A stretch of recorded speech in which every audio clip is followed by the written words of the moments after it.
വിലാപത്തിൻ മാറ്റൊലി കേൾപ്പൂ. ഏവമെന്നെ ക്രൂശിലേറ്റുവാൻ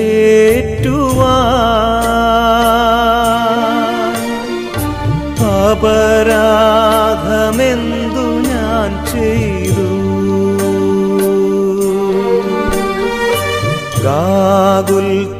ഗാഗുൽത്താമലയിൽ നിന്നും വിലാപത്തിൻ മാറ്റൊലി കേൾപ്പൂ. ഏവമെന്നെ ക്രൂശിലേറ്റുവാൻ